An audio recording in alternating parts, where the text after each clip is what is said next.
বিদায় বেলা একবার আমার চেহারাটা দেখাও, আমার বাবারে তো আর জীবনে দেখতে পারবো না। জানাজা পড়ায় কবরে রেখে সব চলে যাবে, কেউ নাই।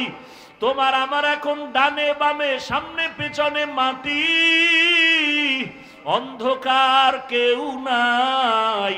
দুইজন ফেরেশতা আসবে প্রশ্ন করার জন্য, রবের পরিচয় দাও, ধর্মের পরিচয় দাও, রাহমাতুল লিল আলামিনের পরিচয় দাও। ওরে যারা কালেমা না নিয়া কবরের বিছানায় যাইবা, নামাজের আমল নাই, রোজার আমল নাই, এমন বেনামাজি বলবে হা হা লা আদরি, আফসোস আমি কিছুই বলতে পারি না, আমার রবেরে চিনি না, ইসলাম চিনি না, রহমতের নবীরে চিনি না। নবী বলেন সাথে সাথে আমার আল্লাহর কুদরতের আওয়াজ। আল্লাহ বলবে ফেরেশতা এই নাফরমানের ধর, এ দুনিয়াতে আমি কম সুযোগ দেই নাই। আমার দেওয়া পানি, বাতাস, সূর্যের আলো, চাঁদের আলো, নদীর মাছ খাইলো, গাছের ফল খাইলো, আমি আল্লাহর হুকুম মানে নাই। আলেম ওলামাদের বিরোধিতা করত, নিজেও দাড়ি রাখে নাই, অন্যের দাড়ি রাখতো, তাও সহ্য করতে পারে নাই। নিজেও নামাজ পড়ে নাই, অন্যে নামাজ পড়ে তাও পছন্দ করে নাই। আল্লাহ পাক রাগান্বিত হইয়া আওয়াজ দিবে, এরও কবরটাকে জাহান্নামের সাথে রাস্তা বানাইয়া দাও। একটা না দুইটা না, সাপ এসে কবর ভরে যাবে। আল্লাহ রাগ করে বলবে, রে কবরের মাটি, এই নাফরমানের দুই দিক থেকে জোরে জোরে চাপ দাও। এত জোরে কবরের মাটি দুই পার্শ্ব থেকে চাপ দিবে, হাড়গুলো চুরমার হয়ে যাবে। এরে কবরের আযাবের পরে কঠিন আযাব হাসরের মাঠ। যেই হাসরের মাঠে নবী স্মরণ করে হাসরের কথা কান্না করে। আম্মা জান আয়েশা বলে, নবী আপনি কেন কাঁদেন? নবী বলেন, ও আয়েশা, হাসরের মাঠের কথা মনে পড়ে গেছে আমার উম্মত। হাসরের ময়দানে নারী পুরুষ সব উলঙ্গ দাঁড়াবে, সূর্যটা নিচে নেমে আসবে, সূর্যের গরমে মাটি হয়ে যাবে তামা। নাফরমান গুনাহগারের মাথার মগজগুলো টাস টাস করে ফেটে যাবে। ওদিকে জাহান্নামের আওয়াজ, জাহান্নাম চিল্লায় বলবে, আল্লাহ বেনামাজি গুলো কই,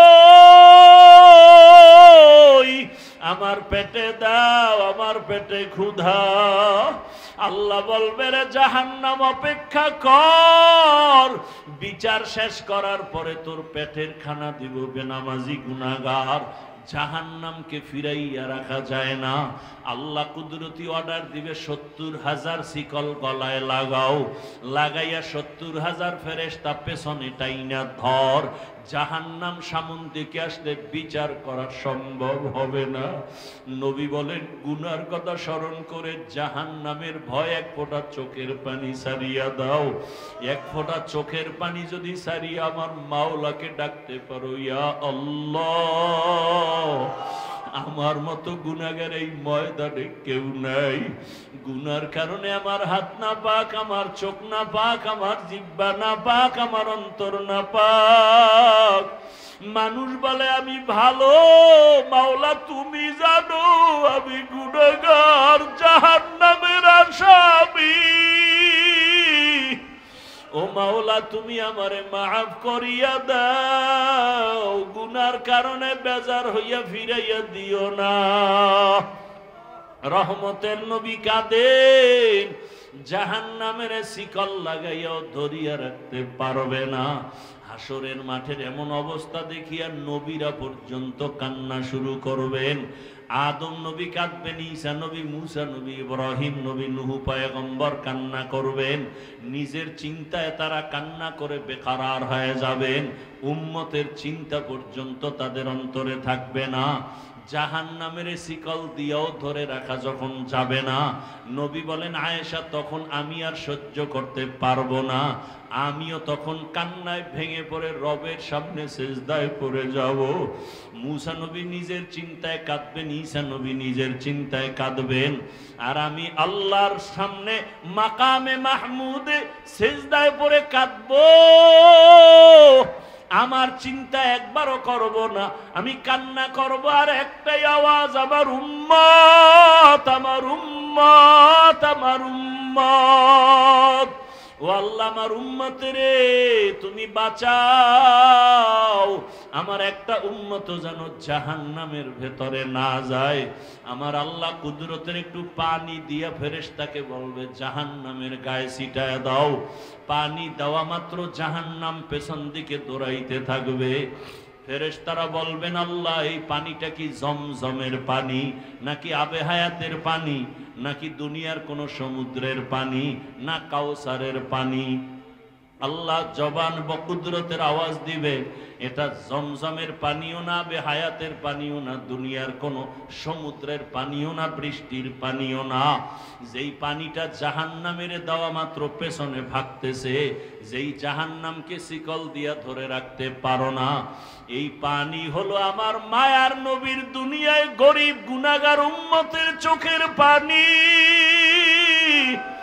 আমার মায়ার নবীর জাহান্নামের ভয়ে গরিব উম্মতেরা গুনার কথা স্মরণ করে কান্না করেছেন।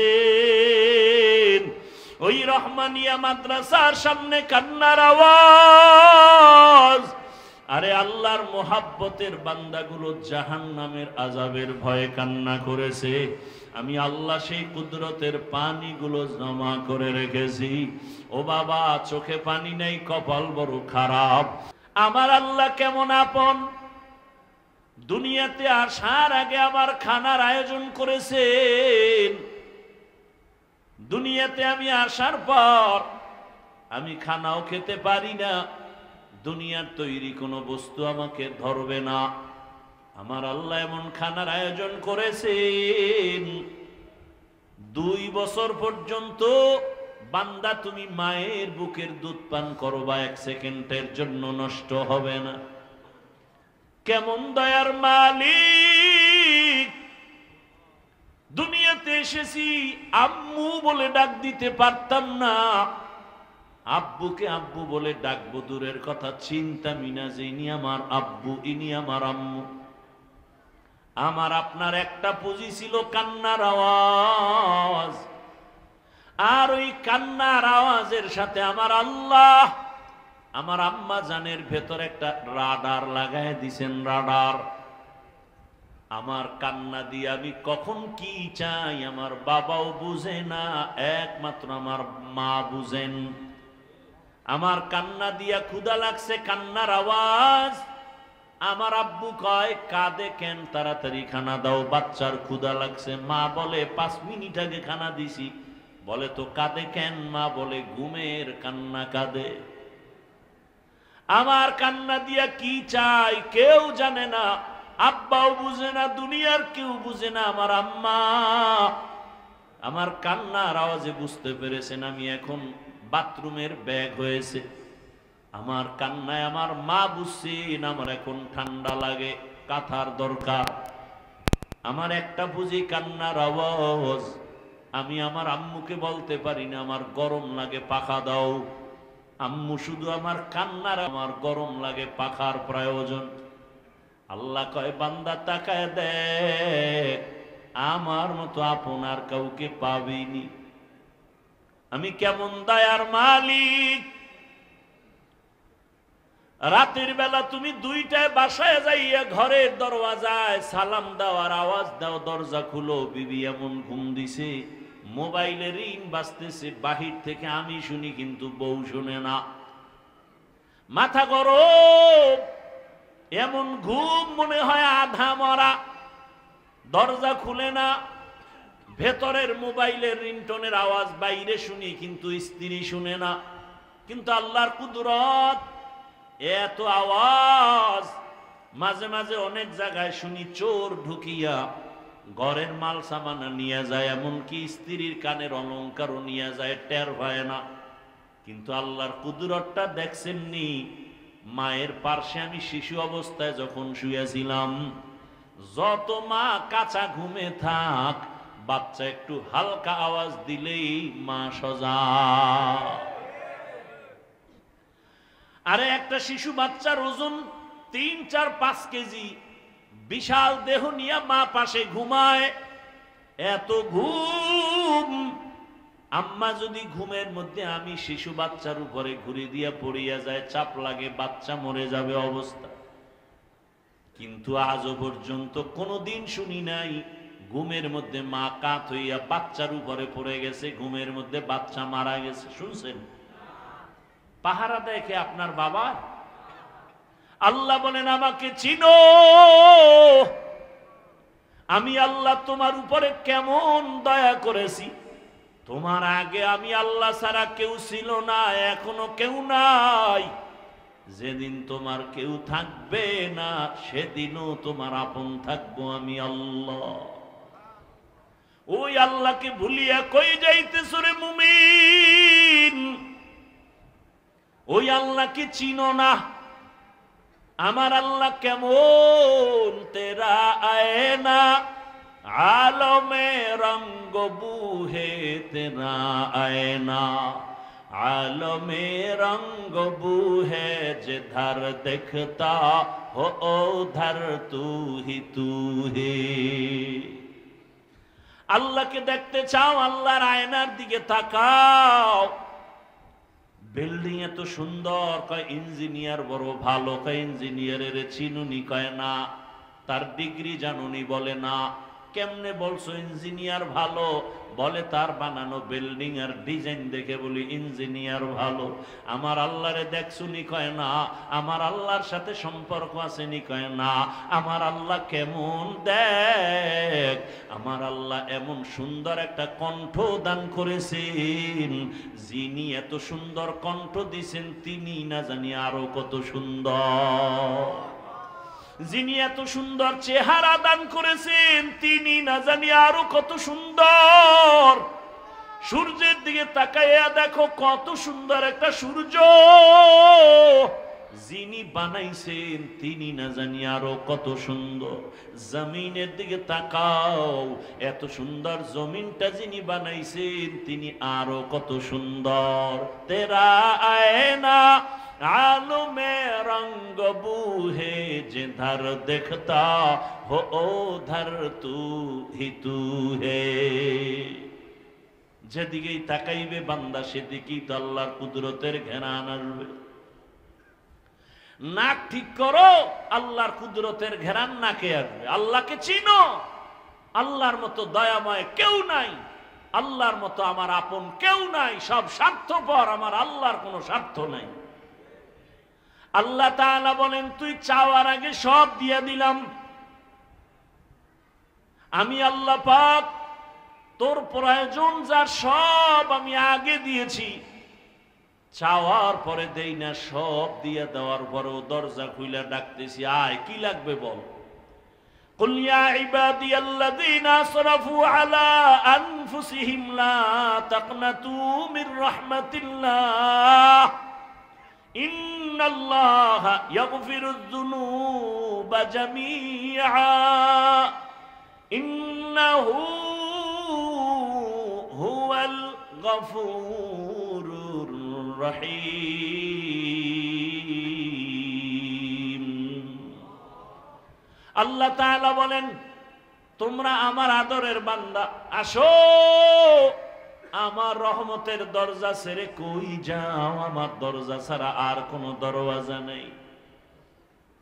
আল্লাহর মোহাব্বতের দরজায় ফিরিয়ে আসো। কি দরকার বলো? নবী বলে, একটা জুতার বেলও যদি ছিঁড়া যায়, তুমি আল্লাহর কাছে চাও, আমার মালিকের কাছে চাও। মানুষের কাছে চাও, সে মানুষটা তো অভাবী, তোমার অভাব কেমনে পূরণ করবে? ইয়া আইয়ুহান নাস আনতুমুল ফুকারাউ ইলাল্লাহ ওয়াল্লাহু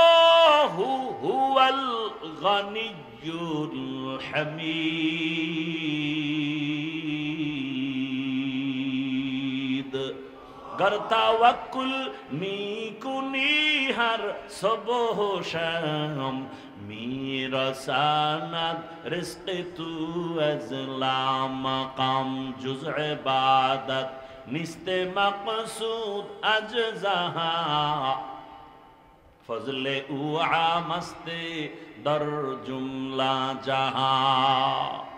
एरे नबीर आशिक আমার আল্লাহ এত আপন। দুনিয়াতে আসার সময় দাঁত ছিল না, কোনদিন আব্বা আম্মা বলছিল আল্লাহ একটা বাচ্চা দিলা দাঁত দিলা না, 3 দিনের মধ্যে দাঁত দাও। আল্লাহ বলেন কোন মা বাবা আমার কাছে আরজি পেশ করে না, প্রয়োজন হয়ে গেল আমি দাঁত দেওয়া শুরু করলাম। আমি আল্লাহ তোরে দাঁত দিছি কেমনে জানুনি? উপরের পাটির দাঁতকে বলছি নিচের দিকে বড় হ, নিচের পাটির দাঁতকে অর্ডার করলাম উপরের দিকে বাড়তে থাক। বাড়তে বাড়তে নিচের দাঁত উপরের দিকে বাড়ে, উপরের দাঁত নিচের দিকে বাড়ে। সময় মতো একটা জায়গায় যাওয়া পর্যন্ত আমি আল্লাহ আবার অর্ডার করলাম স্টপ হয়ে যা, দাঁত আর বাড়ে না। কারণ আমার এই স্টপ যদি না করতাম, উপরের দাঁত যদি নিচের দিকে যাইতেই থাকতো আর নিচের দাঁত উপরে যাইতেই থাকতো, তো ক্রসের চিহ্ন হয়ে যেত। আমি আল্লাহ পাক সময় মতো আবার দাঁতগুলো বাড়া বন্ধ করায় দিলাম। এই দাঁতের পাওয়ার কিন্তু এখন কম, আবার আর তোর পাওয়ারফুল দাঁত লাগবে। তুই এখন গোশত খাইতে পারো না, হাড্ডি খেতে পারো না, এখন তোর পাওয়ারফুল দাঁত দরকার। কোনোদিন মা বাবায় বলে না আল্লাহ এই দাঁত ফালাইয়া, দুর্বল দাঁত ফালাইয়া পাওয়ারওয়ালা দাঁত দাও, বলছে? আল্লাহ বলেন আমি তোরে এত মায়া করে বানাইছি, আমি আল্লাহর ছেলে নাই মেয়ে নাই, আমি আল্লাহ ওয়াহদাহু লা শারীকা লাহ, আমি আল্লাহ এত একা, আমি আল্লাহ তোরে এত আদর করে বানাইছি। আমি আল্লাহর ছেলে নাই যে আমাকে আব্বু বলে ডাকবে, আমার মেয়ে নাই যে আমাকে আব্বু বলে ডাকবে, আমার স্ত্রী নাই যে আমাকে স্বামী বলে সম্বোধন করবে। আমি আল্লাহ বড় আদর করে বানাইছি মানুষ। আমি আল্লাহ পাক তোরে কথা বলার শক্তি দিলাম, তুই এখন আব্বুকে আব্বু বলে ডাকো, তোর আম্মুকে আম্মু বলে ডাকো। তুই যখন আব্বুকে ডাক দাও বাবার কলিজাটা ঠান্ডা হয়ে যায়, তুই যখন আম্মুরে একটা আম্মুকে ডাক দাও কলিজা ঠান্ডা হয়। এই আল্লাহর বান্দারা, যুবক বাবার একটু নিজের বিবেকরে নাড়া দাও। একদিন আম্মা জান আব্বা জানের সাথে ঘুমাচ্ছে রাতের বেলা, হঠাৎ বাবায় তাকায় দেখে মা ঘুমায় না, বালিশে মাথা লাগায় গুন গুন গুন গুন করে কান্না করে। আব্বাজান জিজ্ঞাসা করে বিবি তুমি কেন কান্না করো গভীর রাতে? বলে আমার কলিজার মধ্যে দাউ দাউ করে আগুন জ্বলতেছে, বিরহের আগুন। বলে কি বলো? কয় তোমারে বলিয়া লাভ নাই, কয় বলো। বলে আজকে প্রায় 1 সপ্তাহ হয়ে গেছে আমার সন্তান আমারে আম্মু বলে ডাক দেয় না। স্বামী জিজ্ঞাসা করে বিবি তোমারে তোমার সন্তান আম্মু বলে ডাকে না কেন? মা ডাক দিয়ে কয় ও স্বামী, আমার 1 সপ্তাহ আগে সন্তান একটা অন্যায় করেছিল, আমি একটা ধমক দিছি, সন্তান অভিমান কইরা আর আমার দিকে তাকায় না। বাবায় বলে বিবি তুমি আরামে ঘুমাও, খানা খাও, এত টেনশন কেন? তোমার সন্তান আজ না কাল তোমার এসে ডাকবে, তোমার কাছে এসে বলবে। মা কান্না করে আর বলে স্বামী, সন্তান দেখি ঘরে আসে, নিজের খানা নিজে লয়া খায়, কিন্তু আমার দিকে তাকায় না। সন্তান আসে বাসায় আইসা বের হয়ে যায়, আমারে আম্মু বলে ডাক দেয় না। আমি যতই চেষ্টা করি ঘুমাবো, আমার ঘুম আসে না আমার চোখে। খানার প্লেট নিয়ে বসি, আমার খানা ভেতরে যায় না। আমার কাছে ঘুমের থেকে খানার থেকে ওই বাবার আম্মু ডাকে এত মজা। আমার সন্তান আমার একবার আম্মু বলিয়া ডাক দিলে আমার কলিজা ঠান্ডা হয়ে যায়। এ কক্সেস বাজারের মানুষ, আরে তোমারে তো তোমার মা বানায় নাই, তোমাকে তোমার বাবায় বানায় নাই। মাত্র তোমার মা বাবা একটু জামা কাপড় আর খানা দেয়, সেই মা সেই বাবা তোমার একটু আব্বু আর আম্মু ডাক না শুনলে পাগল। তুমি ডাক না দিলে মায়ের কলিজা ভরে না, বাবার কলিজা ভরে না। একটু চিন্তা করো, যিনি তোমারে আমারে বানাইছে ওই আমার মাওলা কত আদর করে বানাইছেন। তোমার আমার মতো কত মানুষ দেখি মুখ দিয়া কথা বলতে পারে না, চোখের পানি ছিঁড়ে কাঁদে। আরে কত মানুষ দুই চক্ষু দিয়া দেখে না, কারো হাতে সমস্যা, কারো পায়ে সমস্যা। আল্লাহ তোমারে আমারে সুন্দর চক্ষু দিলেন, চেহারা দিলেন, হাত দিলেন, পা দিলেন। আল্লাহ এত আদর করে বানাইয়া বলে, বান্দা তোরে কথা বলার শক্তি দিলাম, মাকে মা বলে ডাকবি, বাধা নাই। বাবাকে বাবা বলে ডাক, বাধা নাই। ওরে তোর মা তোর ডাক শুনলে খুশি হয়, তোর বাবায় ডাক শুনলে খুশি হয়। আমি আল্লাহ তো তাকায় থাকি, তোর জিহ্বা দিয়া যে কথা বলে, জিহ্বাটা তো আমি বানাইছি। এই জিহ্বা দিয়া কথা বলার শক্তি তো আমি দিছি, তোর মা বাবায় দেয় নাই। তুই আমার দেওয়া জিহ্বা দিয়া যখন মাকে ডাকো, বাবাকে ডাকো, আমি আল্লাহ কুদরতের নজর দিয়া তাকায় থাকি। তুই কখনোই মা বাবার ডাকের মাঝে একবার আল্লাহ বলে ডাক দিবি। আমি অপেক্ষায় থাকি রে সন্তান, ওই মা বাবারে ডাকো, বাধা নাই। আমি আল্লাহ কি অন্যায় করলাম, আমারে একবারও কেন ডাক দাও না? মা গর্রাকা বিরব্বিকাল কারীম, ওরে তোরে কে আমার থেকে দূরে সরাইয়া রাখছে? বান্দায় আমার রহমতের দরজা দিয়ে তোরে ডাকতেছি, কই যাও? যেদিকেই যাবি জাহান্নামের আগুন।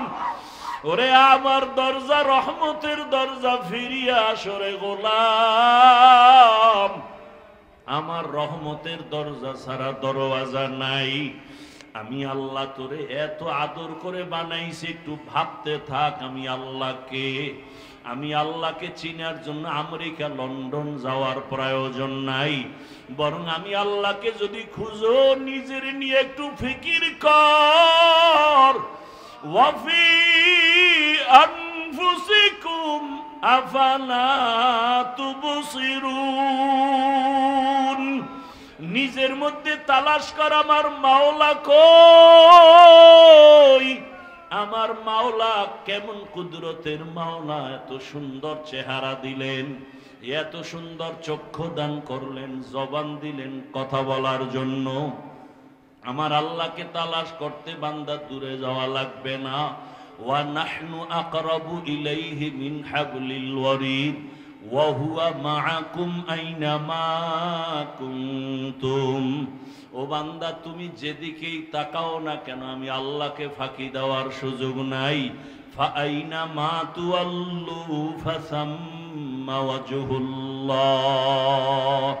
हर रंग में तू, हर बू में तू, हर जा में तू, हर दम। हर रंग में तू, हर बू में तू, हर जा में तू, हर दम।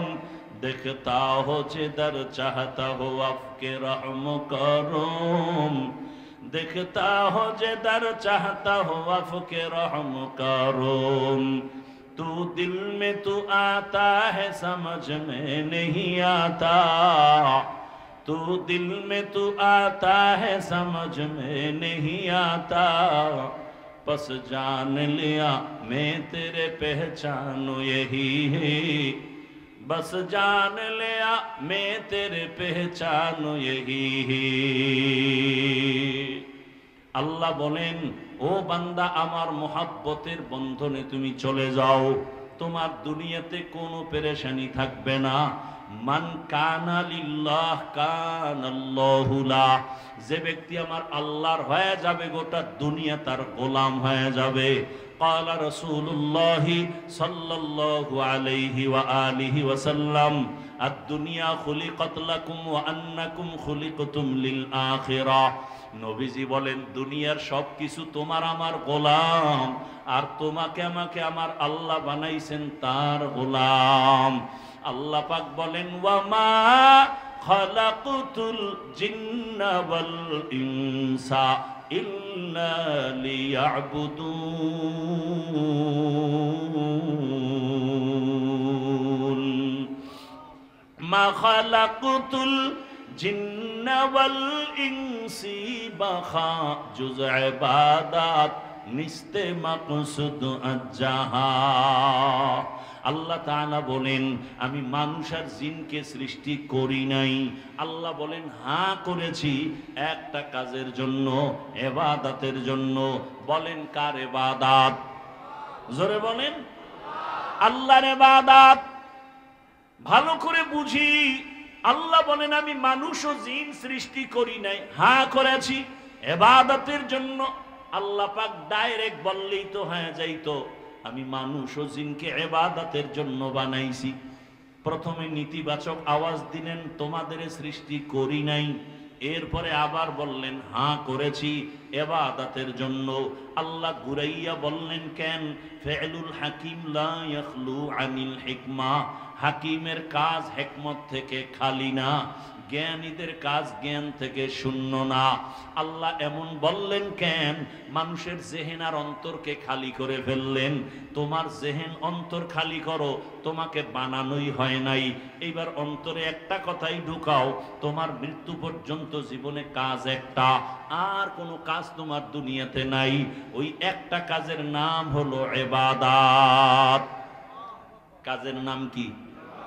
এবার বুঝার চেষ্টা করেন ইবাদত কি, ইবাদত কেন, ইবাদত কিভাবে। এই অনেকে মনে করে ইবাদত মানি তসবিহ হাতে নাও, পাগড়ি লাগাও, মসজিদে যাও, জিকির করো, তেলাওয়াত করো, ইবাদত শেষ হয়ে গেছে। না না, ভালো করে বুঝবেন ইবাদত কি, ইবাদত কেন, ইবাদত কিভাবে। এই তিনটা প্রশ্নের জবাব দিয়ে মুনাজাত হয়ে যাবে। ধৈর্য হবে তো ইনশাআল্লাহ? আল্লাহ কবুল করেন। আরো আস্তে করে বল ইবাদত কি, কেন, কিভাবে বলার আগে আয়াতটার উপরে আরো 2-4 মিনিট কথা। আল্লাহ তাআলা বললেন আমি মানুষ ও জিন বানাবার একমাত্র কারণ ইবাদত। অনেক মুফাসসিরিনে কেরাম এখানে ইবাদতের ব্যাখ্যা করতে গিয়ে লেখছেন লিয়াবুদুনের ব্যাখ্যায় বলেছেন আয় লিয়ারিফুন। আরাফা ইয়ারিফু থেকে মারিফত। মারিফত মানে আল্লাহর পরিচয় লাভ করা। মারিফত মানে কি? কথা বলতে হবে। মারিফত মানে আল্লাহর পরিচয় লাভ করা। তাহলে আয়াত কি হইল এখন? ইবাদত মানে মারিফত অর্জন করা। তো আয়াতটা কেমন হবে? বলে ওয়া মা খালাকতুল জিন্না ওয়াল ইনসা ইল্লা লিয়ারিফুন। ইবাদত মানে মারিফত। মারিফত মানে পরিচয় লাভ করা। কার পরিচয়? এখন প্রশ্ন, আল্লাহ যদি মারিফতের জন্যই আমাদের বানায় থাকেন, তাহলে ইবাদত শব্দ না বলে ডাইরেক্ট মারিফতের শব্দ দিয়ে বলতেন লিয়ারিফুন। ব্যাখ্যায় গিয়া কেন আর মারিফতের কথা? আল্লাহ তাআলা ডাইরেক্ট যদি বলতেন আমি মারিফতের জন্য সৃষ্টি করেছি, আরে এখানেই তো আল্লাহর কুদরত, এখানেই তো বালাগাত ফাসাহাত, এখানেই তো আল্লাহর কথার অলংকার। আল্লাহ কেমন কুদরতের মালিক। এক একটা শব্দ দিয়া বান্দা গবেষণা করো, তোমার জীবন চলে যাবে আমার মাওলার জ্ঞানের সীমানা তুমি খুঁজে পাবা না। ইলমে রায়ে জাজু করদান বেহিসাব, খলকে রাদা দন জওয়াবে বা সওয়াব, হক না দারত দোস্তে খলকা জারেরা, নিস্তে ই খসলত একে দিনদারেরা। আল্লাহ শাহাদা, আল্লাহ তো গায়বের মালিক। আল্লাহ তো জানতেন আখিরি নবীর উম্মতের শেষ দিকে অনেক ভেজাল শুরু হয়ে যাবে। একদল মানুষ মাইক লইয়া চিল্লায় বলবে মারিফত বলতে কিছু নাই। এই রকম বলনেওয়ালা আপনাদের জানা মতে কেউ আসেনি এই যুগে? সত্য কথা স্বীকার করবেন না? মারিফত বলতে কিছু নাই। আল্লাহ তাআলা বুঝাইলেন আরে উপরের কাভার দেখা তুমি নির্ণয় করিও না ভেতরের হালাত। এই যে বয়ানে উঠার আগে আপনাদের মতো লিসাবের ছেলে বয়ানে আসবো, কলা দিছে, কলা, ওই কলা আমার খুব প্রিয় কলা, বা ঢাকায় বলে বাংলা কলা, দুধ দিয়ে খায়, গাভীর দুধ কলা, কোথাও কুবরি কলা বলে, খুব মজার। আপনাদের এই এলাকায় এটা বেশি পাওয়া যায়। তো আপনারা বাজারে গিয়ে দেখবেন কলা কিনতে গেলে কলার উপরের যেই বাকলটা আছে, কাভারটা আছে, এটা কালো দাগ পরে মনে হয় পচে গেছে, তার মানে ভেতরের অংশ খারাপ। আপনারা কখনো দেখছেন উপরের পুরা কাভারটা কালো পচা, কিন্তু ভেতরটা টোটালটাই ফ্রেশ? দেখেন নাই? তাহলে উপরের কাভার দেখা নির্ণয় করিও না ভেতর খারাপ। আরে শুধু কোরআনের তরজমা দিয়ে আল্লাহ পাবি না। আরে শুধু তরজমা দিলেই তো কোরআনের মধু তোমার ভেতরে আসবে না। তুমি যদি মধু খুঁজতে চাও, ব্যাখ্যা খুঁজো, ব্যাখ্যা। তুমি খালি আলহামদুর মধ্যে পাইছো আলা দলিন, গোমরাহ, দল্লান, দলিন মানে পথভ্রষ্ট। এখন এই তরজমা তুমি যেখানে সেখানে লাগাইলে কপাল পড়ে যাবে। কেমনে? কয় অদ্দুহা ওয়াল্লাইলি ইযা সাজা মা ওয়াদ্দাআকা রাব্বুকা ওয়া মা ক্বালা ওয়ালাল আখিরাতু খায়রুল লাকা মিনাল উলা ওয়ালা সাউফা ইউতিকা রাব্বুকা ফাতারদা আলাম ইয়াজিদিকা ইয়াতীমান ফাআওয়া ওয়া ওয়াজাদাকা দাল্লান ফাহাদা। আলহামদু সূরার মধ্যে দল্লিন, এখানে দল্লান, দল্লিন, দল্লানের অর্থই হলো গোমরাহ, পথভ্রষ্ট। এখন ওখানে ওয়ালা দল্লিন মানে পথভ্রষ্টতার থেকে আমাকে বাঁচাও। ওই তরজমা যদি অদ্দুহার মধ্যে কও, আমার রসুলকে আল্লাহ পাইছেন পথভ্রষ্ট, আল্লাহ হেদায়াত দিছেন, তোমার ঈমান চলে যাবে, বিয়া করলে বউ তালাকের রাস্তায় চলে যাবে। এই জন্য কোরআনের শুধু তরজমা দিয়া না, তুমি শুধু ইবাদতের অর্থ করলে হবে না। এখানে ব্যাখ্যা মুফাসসিরিনে কেরামরা কি করে গেছেন। আরে মুফাসসিরিনে কেরামদের তরজমা ধরবা কেন? কারণ তাদের তরজমার মূল্য বেশি। কারণ তোমার আমার জবান নাপাক গীবতের কারণে, মিথ্যা বলার কারণে, গালির কারণে, তোমার আমার চক্ষু নাপাক বেগানা দেখার কারণে, তোমার আমার হাত নাপাক, অন্তর নাপাক। কিন্তু যারা তাকওয়ার মানদণ্ডে ছিলেন, ইচ্ছা করে গুনাহ করে নাই, গুনাহ হয়ে গেলে তওবা করতেও দেরি করে নাই, এদের ব্যাখ্যা নিবা, জীবনের বন্ধ তালা খুলে যাবে। মুফাসসিরিনে কেরাম তরজমা নিছেন, বলে ইবাদত দিয়ে এখানে উদ্দেশ্য মারিফত। মারিফত তার মানে হলো, যারা বলে মারিফত বলতে কিছু নাই, প্রমাণ হয়ে গেল তারা মূর্খ, ধর্মান্ধ। আল্লাহ পাক এই আয়াতে বুঝায় দিলেন, আমি মারিফতের জন্যই মানুষ বানাইছি। মারিফত মানে পরিচয় লাভ করা। কার পরিচয়? এখানে আরেকটা প্রশ্ন, আরে ভালো করে বুঝেন, আল্লাহ ডাইরেক্ট মারিফত বলেন না, ইবাদত দিয়া কেন বুঝাইছেন? মারিফতের লাইনে আরেক দল আছে, ভণ্ড। আছে না নাই? একদল ভণ্ড যারা মারিফত মানে না, আরেক দল ভণ্ড যারা মারিফতের সম্রাট হয়ে বসে আছে, ইবাদত নাই। এরকম নাই? শুধু মারিফতের সম্রাট না, মুজাদ্দিদে জামান, আন্তর্জাতিক বেঈমান। নামাজ নাই, রোজা নাই, তেলাওয়াত নাই, কালেমা নাই, গোসল নাই, কিচ্ছু নাই। আল্লাহ বুঝাই দিয়েছেন ইবাদতের মাধ্যমেই মারিফত। মারিফত যদি অর্জন করতে চাও, ইবাদত ছাড়া মারিফত অর্জন হবে না। শরিয়াতরা মুকদ্দম দারে আকনু, মারিফত আজ শরিয়াত নিসতে বেরু, শরিয়াত হো তরিকত হো তমামি, হकीकत में মুহাম্মদ কি গুলামি। ইবাদত ছাড়া মারিফত হয় না। বলে কেমন? আমাদের মুরব্বীরা, আমাদের আহলুল্লাহরা উদাহরণ দিয়েছেন, গাভীর দুধের মধ্যে মাখন আসেনি? কথা কেন? গাভীর দুধের ভেতরে ঘি আসেনি? ছানা। এখন এখানে 20 কেজি দুধ আইনা দিল একটা পাত্রে, আর মাইকে বলে দিলাম, এই এলাকার মানুষ, এই দুধের ভিতরে মাখন আছে, ঘি আছে, ছানা আছে। এক বোকা এসে হাত দিয়া খুঁজতেছে, দেখি পাইনি আধা কেজি।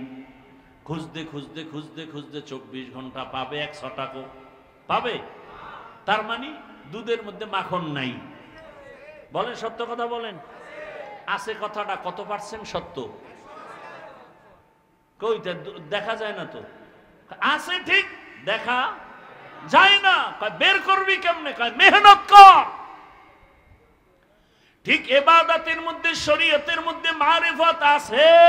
বলে কত পার্সেন্ট সত্য? কয় 1000% সত্য। কয় দেখা যায় না কেন? বলে মেহনত করো। কি মেহনত? বলে তাকওয়ার মেহনত লাগাও। তাকওয়ার মেহনত যখন করবা তখন দেখবা দুধের মধ্যে মেহনত করো, মেহনত করতে করতে দেখবা মাখন ভেসে উঠেছে। শরীয়তের ময়দানে মেহনত করো, ইবাদতের ময়দানে মেহনত করো, হঠাৎ করে দেখবা মারিফতের দরজা খুলে যাবে। ওয়াল্লাযীনা জাহাদু ফীনা লানাহদিয়ান্নাহুম সুবুলানা ওয়া ইন্নাল্লাহা লামাআল মুহসিনিন।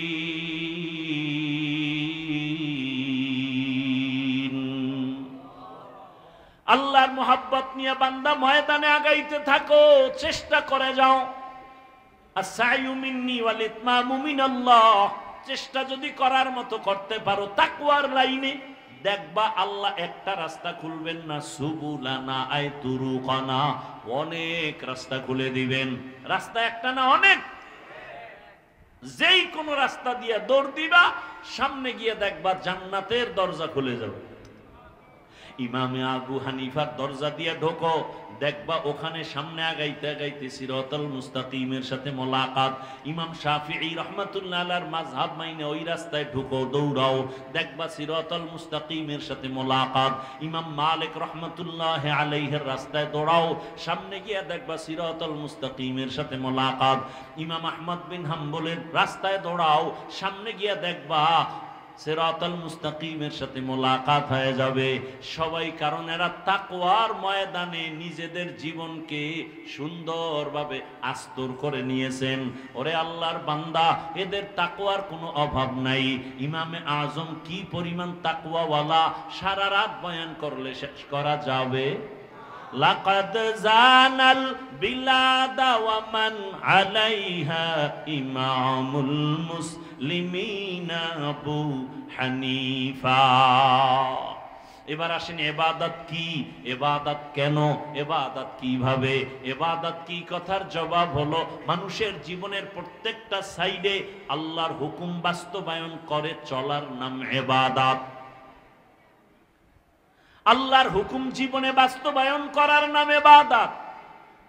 আল্লাহর হুকুম নাই এমন কোন রাস্তা, এমন কোন কাজ মুমিনের নাই। আপনি বাথরুমে যাবেন, সেখানেও আপনার আল্লাহর নির্দেশনা। কেমনে ঘুমাবেন, কেমনে খাবেন, কিভাবে ব্যবসা করবেন, চাকরি করবেন, সব জায়গায় আল্লাহর হুকুম বাস্তবায়ন করেন ইবাদত। দুনিয়াতে যা করবেন সব ইবাদত। এই ইবাদত কেন করব? কেন? বলে ইবাদত করার মূল টার্গেট আমার রবের সাথে মোলাকাত। ইবাদত করার মাকসাদ হলো রবের সাথে মোলাকাত, বিনিময়ে পুরস্কার পাবো, শান্তির ঠিকানা জান্নাত। ফামান কানা ইয়ারজু লিকা রাব্বিহি ফালইআমাল আমালান সালিহা ওয়ালা ইউশরিক বিইবাদাতি রাব্বিহি আহাদা। বান্দা, তুমি আমার মোলাকাত যদি চাও, নেক আমল করো, শিরকের গুনাহ থেকে নিজেকে বাঁচাও। তো ইবাদত কেন করব? রবের সাথে হবে মোলাকাত, বিনিময়ে পুরস্কার পাবো জান্নাত। আল্লাহ তাআলা সে জান্নাত আমাকে বিনা হিসাবে দিবেন। ইন্নাল্লাযীনা আমানু ওয়া আমিলুস সালিহাত কানাত লাহুম জান্নাতুল ফিরদাউসি নুজুলা। ইবাদত কিভাবে করব? মনে চাইছে পূর্ব দিকে ফিরে নামাজে দাঁড়াবো, হবে না। মনে চাইছে উল্টা পাল্টা মন গড়া যাকাত দিব, হবে না। কয় এক কথায় জবাব, ইবাদত কি? জীবনে আল্লাহর হুকুম বাস্তবায়ন করার নাম ইবাদত। কেন করব? রবের মোলাকাত, বিনিময়ে পুরস্কার জান্নাত। কিভাবে করব? এক কথায় জবাব, রাসূলের আদর্শ অনুযায়ী। কার আদর্শ? আর কারো আদর্শ মানা যাবে? রাসূলের আদর্শ পারফেক্ট, পাওয়ারফুল। এক কথায় জবাব, রাসূলের আদর্শই হলো পাক, দুনিয়ার বাকি সবার আদর্শ হলো নাপাক।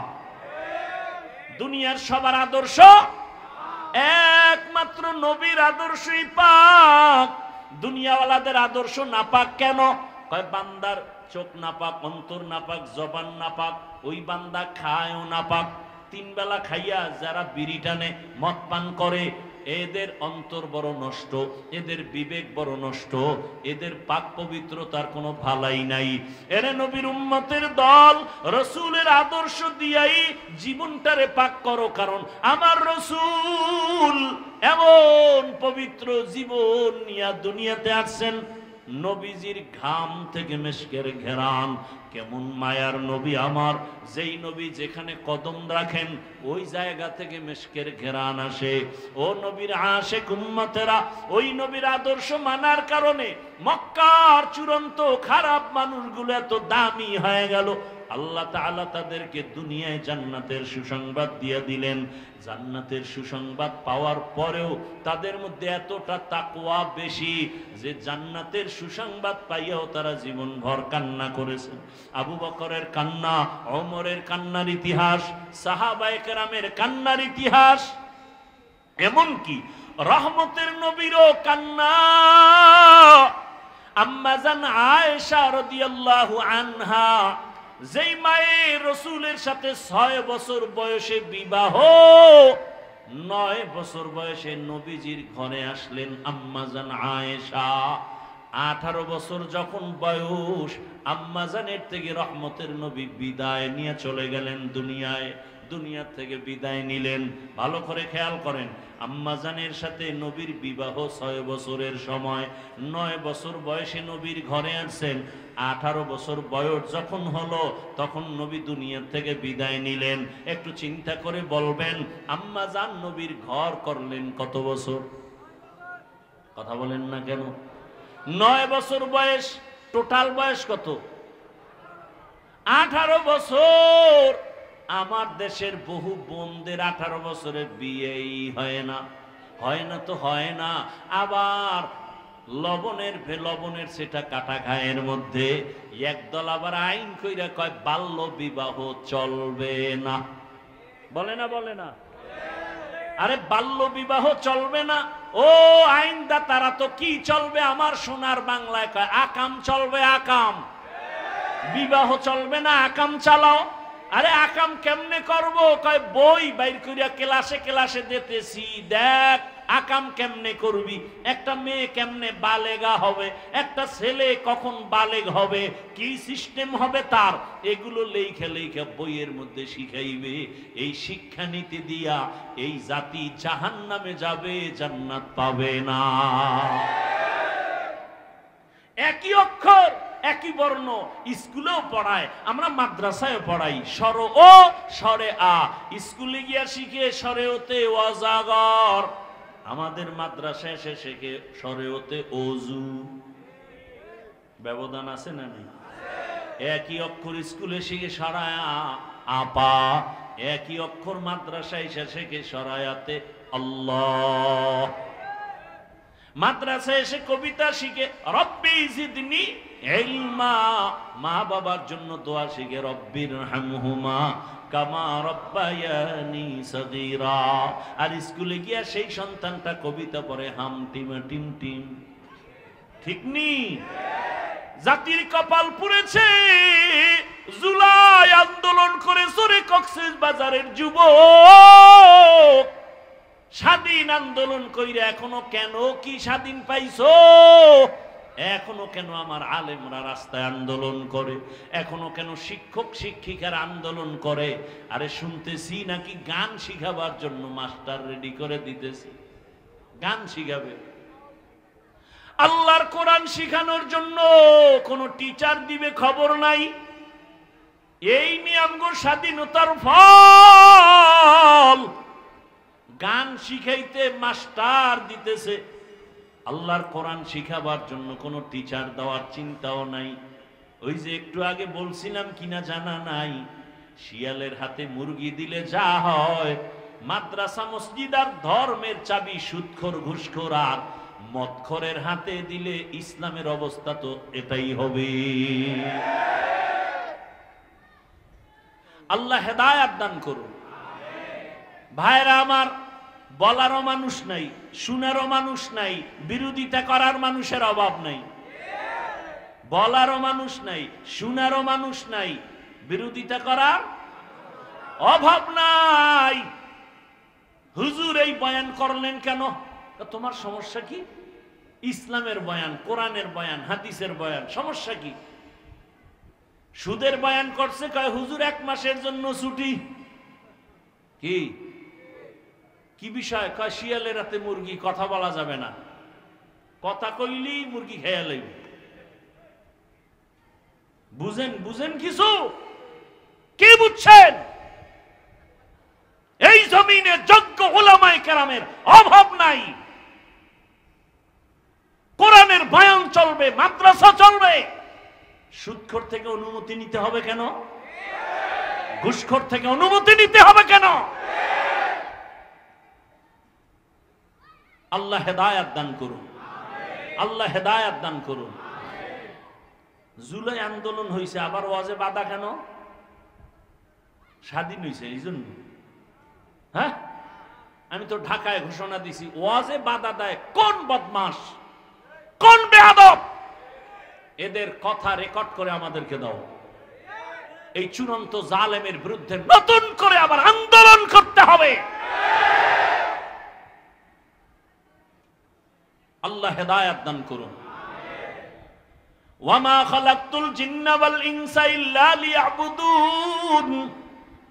রহমতের নবীর আদর্শের মাধ্যমে ইবাদত করো, নবীর আদর্শে ব্যবসা করো ইবাদত, চাকরি করো ইবাদত, ঘুমাও ইবাদত, হাসো ইবাদত, বাথরুমে যাও ইবাদত, নবীর আদর্শে। আর নবীর আদর্শ বাদ দিয়ে নামাজ পড়বা হবে না, নবীর আদর্শ বাদ দিয়ে যাকাত দিবা কবুল হবে না, নবীর আদর্শ বাদ দিয়ে তুমি রোজা রাখবা কবুল হবে না। একজনে 30 রোজা রাখা যদি মনের আবেগে বলে ঈদের দিনও রোজা রাখি, হবে? কেন? বলে রসুলের আদর্শের মধ্যে নাই। তুমি জীবনের সব কাজ করবা ইবাদত বানাইয়া, হতে হবে রসুলের আদর্শ অনুযায়ী। কারণ দুনিয়ার সবার আদর্শ না পাক, একমাত্র রসুলের আদর্শই হলো পাক। নবীর আদর্শ পাওয়ার কারণে সাহাবায়ে কেরাম না খাইয়া পেটে পাথর বেঁধেছেন, এরপরও হারাম খায় নাই। কি? এরপরও হারামের কাছেও যায় নাই। রহমতের নবী পর্যন্ত আল্লাহর আযাবের ভয়ে কান্না করেছেন উম্মতের জন্য। আর আমরা সে উম্মত, কান্না তো নাই, কেউ কান্না করলেও আমরা সহ্য করতে পারি না।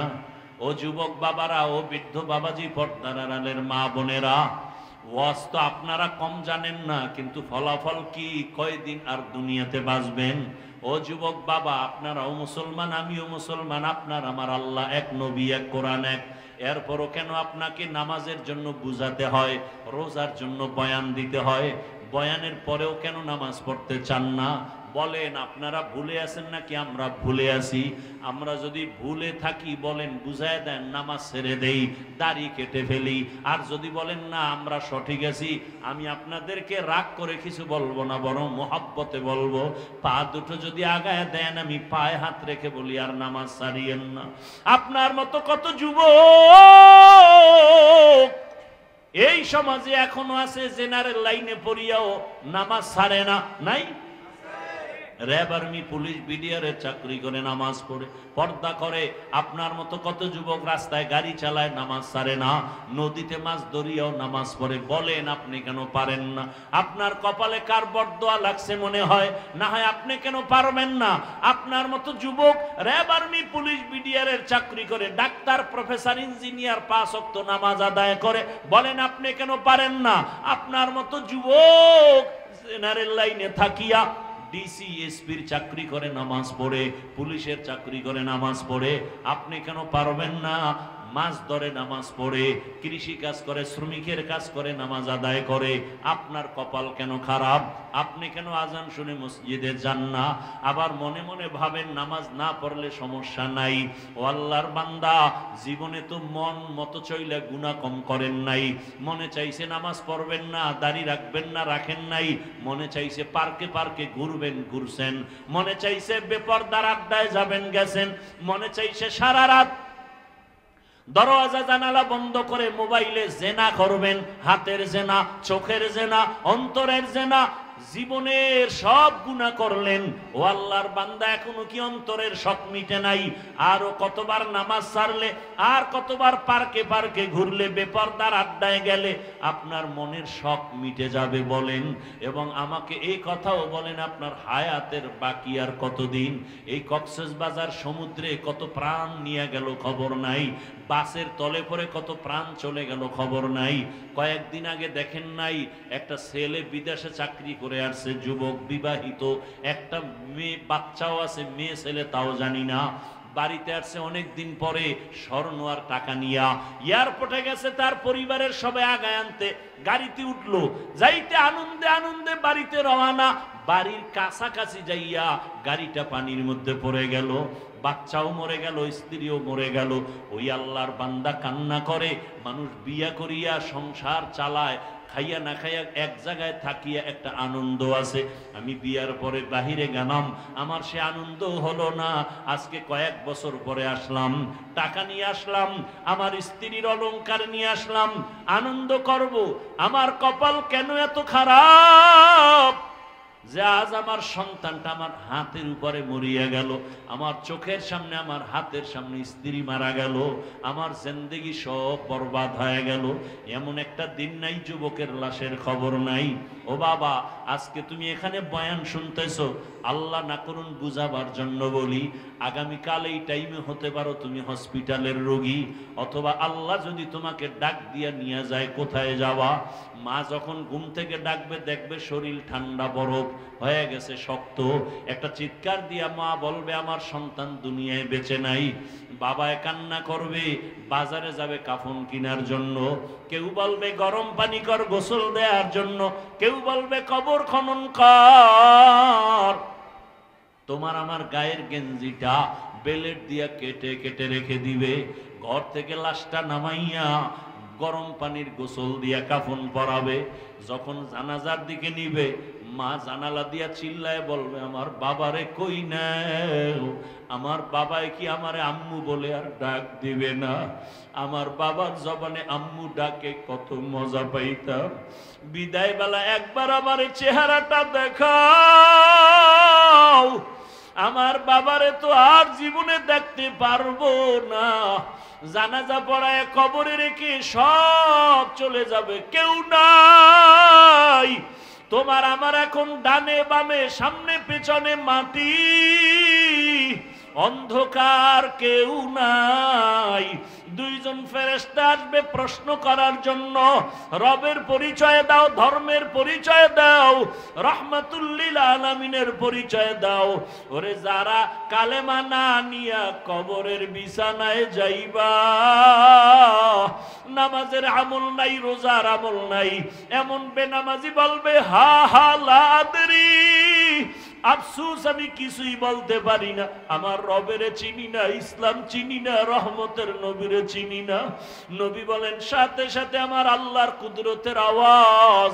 আল্লাহ বলবে, ফেরেশতা, এই নাফরমানের ধর। এ দুনিয়াতে আমি কম সুযোগ দেই নাই। আমার দেওয়া পানি, বাতাস, সূর্যের আলো, চাঁদের আলো, নদীর মাছ খাইলো, গাছের ফল খাইলো, আমি আল্লাহর হুকুম মানে নাই।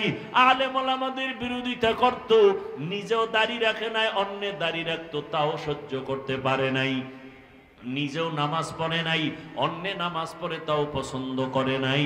আল্লাহ পাক রাগান্বিত হইয়া আওয়াজ দিবে, এর ও কবরটাকে জাহান্নামের সাথে রাস্তা বানাইয়া দাও। একটা না, দুইটা না, সাপ এসে কবর ভরে যাবে। আল্লাহ রাগ করে বলবে, রে কবরের মাটি, এই নাফরমানের দুই দিক থেকে জোরে জোরে চাপ দাও। এত জোরে কবরের মাটি দুই পার্শ্ব থেকে চাপ দিবে, হাড়গুলো চুরমার হয়ে যাবে। এরে কবরের আযাবের পরে কঠিন আযাব হাসরের মাঠ। যেই হাসরের মাঠে নবী স্মরণ করে হাসরের কথা কান্না করে। আম্মা জান আয়েশা বলে, নবী আপনি কেন কাঁদেন? নবী বলেন, ও আয়েশা, হাসরের মাঠের কথা মনে পড়ে গেছে আমার উম্মত। হাসরের ময়দানে নারী পুরুষ সব উলঙ্গ দাঁড়াবে, সূর্যটা নিচে নেমে আসবে, সূর্যের গরমে মাটি হয়ে যাবে তামা। নাফরমান গুনাহগারের মাথার মগজগুলো টাস টাস করে ফেটে যাবে। ওদিকে জাহান্নামের আওয়াজ, জাহান্নাম চিল্লায় বলবে, আল্লাহ বেনামাজি গুলো কই? আমার পেটে দাও, আমার পেটে ক্ষুধা। আল্লাহ বলবে, রে জাহান্নাম অপেক্ষা কর, বিচার শেষ করার পরে তোর পেটের খানা দিব বেনামাজি গুনাহগার। জাহান্নামকে ফিরাইয়া রাখা যায় না। আল্লাহ কুদরতি অর্ডার দিবে, ৭০,০০০ শিকল গলায় লাগাও, লাগাইয়া ৭০,০০০ ফেরেশতা পেছনে টাইনা ধর। জাহান্নাম সামন থেকে আসলে বিচার করা সম্ভব হবে না। নবী বলেন, গুনার কথা স্মরণ করে জাহান্নামের ভয় এক ফোঁটা চোখের পানি সারিয়া দাও। এক ফোঁটা চোখের পানি যদি সারিয়া আমার মাওলাকে ডাকতে পারো, ইয়া আল্লাহ, আমার মতো গুনাহগার এই ময়দানে কেউ নাই। গুনার কারণে আমার হাত না পাক, আমার চোখ না পাক, আমার জিহ্বা না পাক, আমার অন্তর না পাক। মানুষ বলে আমি ভালো, মাওলা তুমি জানো আমি গুনাহগার, জাহান্নামের আসামি। ও মাওলা, তুমি আমারে মাফ করিয়া দাও, গুনার কারণে বেজার হইয়া ফিরাইয়া দিও না। রহমতের নবী কাঁদেন, জাহান্নামের শিকল লাগাইয়াও ধরিয়া রাখতে পারবে না। হাসরের মাঠের এমন অবস্থা দেখিয়া নবীরা পর্যন্ত কান্না শুরু করবেন। আদম নবী কাঁদবেন, ঈসা নবী, মুসা নবী, ইব্রাহিম নবী, নূহ পয়গম্বর কান্না করবেন। নিজের চিন্তায় তারা কান্না করে বেকারার হয়ে যাবেন। উম্মতের চিন্তা পর্যন্ত তাদের অন্তরে থাকবে না। জাহান্নামের শিকল দিয়েও ধরে রাখা যখন যাবে না, নবী বলেন, আয়েশা তখন আমি আর সহ্য করতে পারবো না, আমিও তখন কান্নায় ভেঙে পড়ে রবের সামনে সিজদায় পড়ে যাব। মুসা নবী নিজের চিন্তায় কাঁদবেন, ঈসা নবী নিজের চিন্তায় কাঁদবেন, আর আমি আল্লাহর সামনে মাকামে মাহমুদে সিজদায় পড়ে কাঁদবো। আমার চিন্তা একবারও করব না, আমি কান্না করব আর একটাই আওয়াজ, আমার উম্মত, আমার উম্মত, আমার উম্মত। ও আল্লাহ, আমার উম্মতের তুমি বাঁচাও, আমার একটা উম্মত যেন জাহান্নামের ভেতরে না যায়। আমার আল্লাহ কুদরতের একটু পানি দিয়া ফেরেশতাকে বলবে, জাহান্নামের গায়ে ছিটায় দাও। পানি দেওয়া মাত্র জাহান্নাম পেছন দিকে দৌড়াইতে থাকবে। ফেরেশতারা বলবেন, আল্লাহ এই পানিটা কি জমজমের পানি, নাকি আবে হায়াতের পানি, নাকি দুনিয়ার কোন সমুদ্রের পানি, না কাউসারের পানি? আল্লাহ জবান বকুদরতের আওয়াজ দিবে, এটা জমজমের পানিও না, বেহায়াতের পানিও না, দুনিয়ার কোন সমুদ্রের পানিও না, বৃষ্টির পানিও না। যেই পানিটা জাহান্নামের দেওয়া মাত্র পেছনে ভাগতেছে, যেই জাহান্নামকে শিকল দিয়া ধরে রাখতে পারো না, এই পানি হলো আমার মায়ার নবীর দুনিয়ায় গরিব গুনাহগার উম্মতের চোখের পানি। আমার মায়ার নবীর জাহান্নামের ভয়ে গরিব উম্মতেরা গুনার কথা স্মরণ করে কান্না করেছেন। ওই রহমানিয়া মাদ্রাসার সামনে কান্নার আওয়াজ।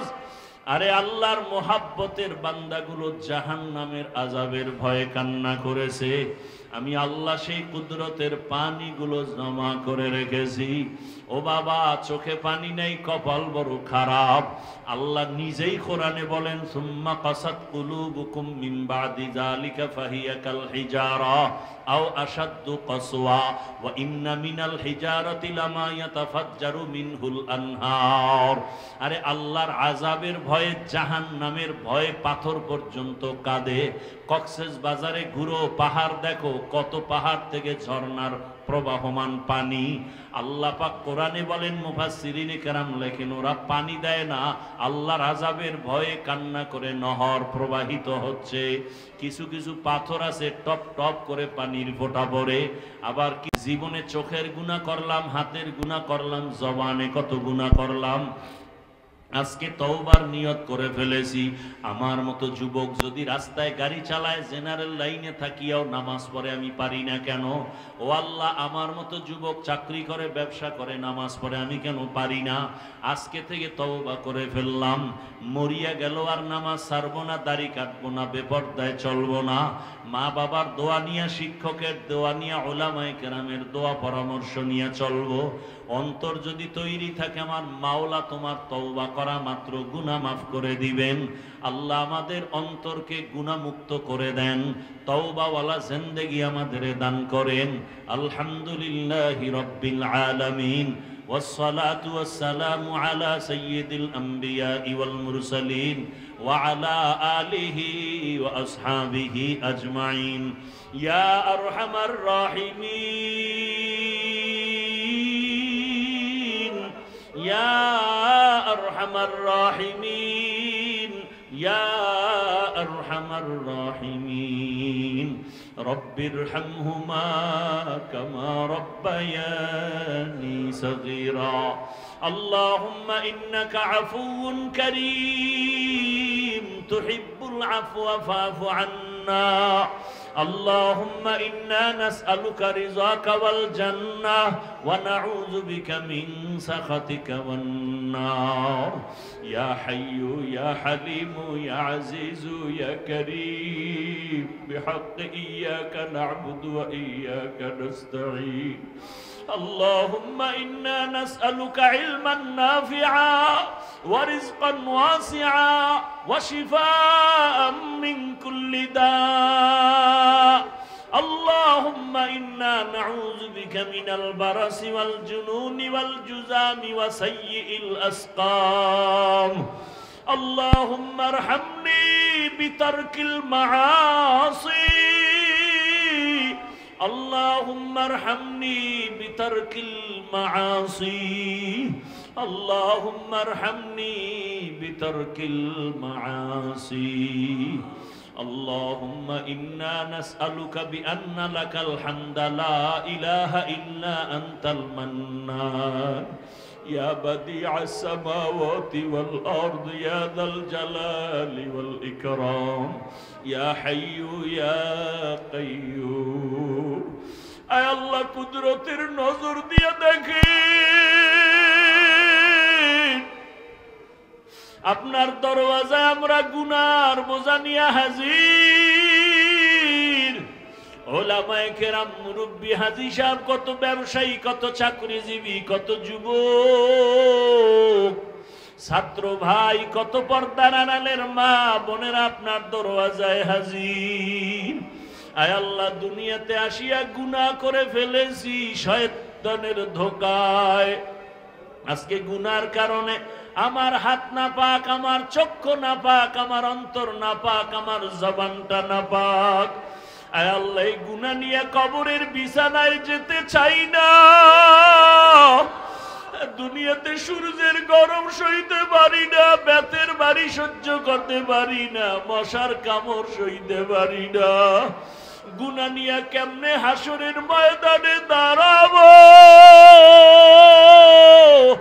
ওই সূর্যের গরম কেমন করে সহ্য করব জাহান্নামের আগুনের গরম কেমনে সহ্য করব ওই কবরে দুই পার্শ্বের মাটির চাপ কেমন করে সহ্য করব গুনার কারণে দিলটা পাথর চোখে পানি নাই কান্নাওয়ালা চক্ষু দান করেন আল্লাহ, কান্নাওয়ালা চক্ষু দান করেন আল্লাহ, কান্নাওয়ালা চক্ষু দান করে।